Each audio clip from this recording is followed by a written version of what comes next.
Hi ಎಲ್ಲರಿಗೂ welcome back. ನಾನು ನಿಮ್ಮ ಪ್ರೀತಿಯ ಮೈಸೂರು ಹುಡುಗಿ. ಈ ವಿಡಿಯೋದಲ್ಲಿ ಸೋಯಾಬೀನ್ ಪಲಾವ್ ಹಾಗೆ ಹೆಲ್ತಿಯಾಗಿರೋ ಕ್ಯಾರೆಟ್ ಹಲ್ವಾ ಮಾಡೋದು ಹೇಗೆ ಅಂತ ತೋರಿಸ್ತಾ ಇದ್ದೀನಿ. ಕ್ಯಾರೆಟ್ ಹಲ್ವಾ ಮಾಡಿದ್ದು ಯಾಕೆ ಅಂದರೆ ನಮ್ಮ ಬಾಸ್ ರಿಲೀಸ್ ಆಗಿದ್ದು ಖುಷಿಗೆ. ಇವತ್ತು ನಂಗೆ ಎಕ್ಸಾಮ್ ಇದ್ದಿದ್ದ ಕಾರಣ ನಾನು ವೀಡಿಯೋ ಮಾಡೋಕ್ಕಾಗಲಿಲ್ಲ. ಹಾಗಾಗಿ ನಮ್ಮ ಅಪ್ಪ ಅಮ್ಮನೇ ವೀಡಿಯೋ ಮಾಡಿಕೊಂಡು ಜೊತೆಗೆ ಅಡುಗೆ ಮಾಡ್ತಾಯಿದ್ರು. ನನ್ನ ಯೂಟ್ಯೂಬ್ ಚಾನಲ್ಗೆ ನಮ್ಮ ಮನೆಯವ್ರು ತುಂಬಾ ಹೆಲ್ಪ್ ಮಾಡ್ತಾಯಿದ್ದಾರೆ. ಸೋಯಾಬೀನ್ ಪಲಾವ್ ಮಾಡೋದಕ್ಕೆ 2 ಸ್ಪೂನ್ ಎಣ್ಣೆ, 2 ಸ್ಪೂನ್ ತುಪ್ಪ, 3 ಏಲಕ್ಕಿಕಾಯಿ, ಸ್ವಲ್ಪ ಅನಾನಸ್ ಹೂವು, ಸ್ವಲ್ಪ ಮರಾಠಿ ಮುಕ್ಕು ಎಲ್ಲ ಎಣ್ಣೆಲಿ ಫ್ರೈ ಆದಮೇಲೆ 1 ಈರುಳ್ಳಿ ಉದ್ದಕ್ಕೆ ಕಟ್ ಮಾಡ್ಕೊಂಡಿರೋದು, 2.5 ಟೇಬಲ್ ಸ್ಪೂನ್ ಶುಂಠಿ ಬೆಳ್ಳುಳ್ಳಿ ಪೇಸ್ಟ್, ಹಸಿ ವಾಸನೆ ಹೋಗೋ ತನಕ ಫ್ರೈ ಮಾಡಿ, 1 ಇಡಿ ಪುದೀನ ಸೊಪ್ಪು, 1 ಇಡಿ ಕೊತ್ತಂಬರಿ ಸೊಪ್ಪು ಹಾಕಿ ಚೆನ್ನಾಗಿ ಫ್ರೈ ಮಾಡ್ಕೋಬೇಕು.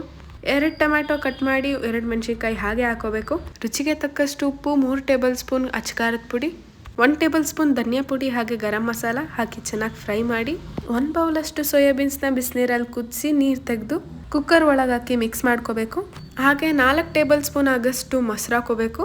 ನಾವಿಲ್ಲಿ 2 ಪಾವ್ ಅಕ್ಕಿಗೆ 4 ಲೋಟ ಅಷ್ಟು ನೀರು ಹಾಕೋತಾ ಇದ್ದೀವಿ. ಹಾಗೆ ವಾಶ್ ಮಾಡಿರೋ ಅಕ್ಕಿನ ಕುಕ್ಕರ್ ಒಳಗೆ ಹಾಕಿ 4 ವಿಷಲ್ ಕೂಗ್ಸಿದ್ರೆ ಬಿಸಿ ಬಿಸಿ ಪಲಾವ್ ರೆಡಿ ಆಗುತ್ತೆ. ಬನ್ನಿ ನೆಕ್ಸ್ಟ್ ಕ್ಯಾರೆಟ್ ಹಲ್ವಾ ಮಾಡೋಕೆ ಹೋಗೋಣ. 1 ಸ್ಪೂನ್ ಸೂರ್ಯಕಾಂತಿ ಬೀಜ, 1 ಸ್ಪೂನ್ ಕುಂಬಳಕಾಯಿ ಬೀಜ, 4 ಬಾದಾಮಿ ಹಾಗೆ 4 ಗೋಡಂಬಿ, 4 ಪಿಸ್ತಾ ಸಣ್ಣದಾಗಿ ಕಟ್ ಮಾಡಿರೋದು. ನಾನಿಲ್ಲಿ ಅರ್ಧ kg ಕ್ಯಾರೆಟ್ ತುರ್ಕೊಂಡಿದ್ದೀನಿ. ಹಾಲು, ತುಪ್ಪ, ಡ್ರೈ ಫ್ರೂಟ್ಸ್ ಹಾಗೆ 1.5 ಕಪ್ ಸಕ್ಕರೆ. ನಾನಿಲ್ಲಿ ಕುಕ್ಕರ್ಗೆ 3 ಸ್ಪೂನ್ ತುಪ್ಪ ಹಾಗೆ ತುರಿದಿರೋ ಕ್ಯಾರೆಟ್ ಹಾಕೋತಾ ಇದ್ದೀನಿ. ಕ್ಯಾರೆಟ್ ಲೈಟ್ ಕಲರ್ ಆಗೋವರೆಗೂ ಚೆನ್ನಾಗಿ ಫ್ರೈ ಮಾಡಬೇಕು. ಹಾಗೆ 2 ಕಪ್ ಅಷ್ಟು ಹಾಲು ಹಾಕ್ತಾ ಇದ್ದೀನಿ. ಕುಕ್ಕರ್ನ ಕ್ಲೋಸ್ ಮಾಡಿ 2 ವಿಷಲ್ ಬರೋ ತನಕ ವೆಯ್ಟ್ ಮಾಡಿ. ಅದೇ ಟೈಮಲ್ಲಿ ಪಕ್ಕದಲ್ಲಿ ಡ್ರೈ ಫ್ರೂಟ್ಸ್ನೆಲ್ಲ ತುಪ್ಪದಲ್ಲಿ ರೋಸ್ಟ್ ಮಾಡಿಕೊಂಡೆ. ಮೀಡಿಯಮ್ ಫ್ಲೇಮ್ನಲ್ಲೇ ತುಂಬ ಚೆನ್ನಾಗಿ ರೋಸ್ಟ್ ಆಗುತ್ತೆ. ಕುಕ್ಕರ್ನ ಓಪನ್ ಮಾಡಿ ಒಂದು ಸ್ವಲ್ಪ ಕುದಿ ಬಂದಾಗ 1.5 ಕಪ್ ಸಕ್ಕರೆ ಹಾಕಿ ಮಿಕ್ಸ್ ಮಾಡ್ಕೋಬೇಕು.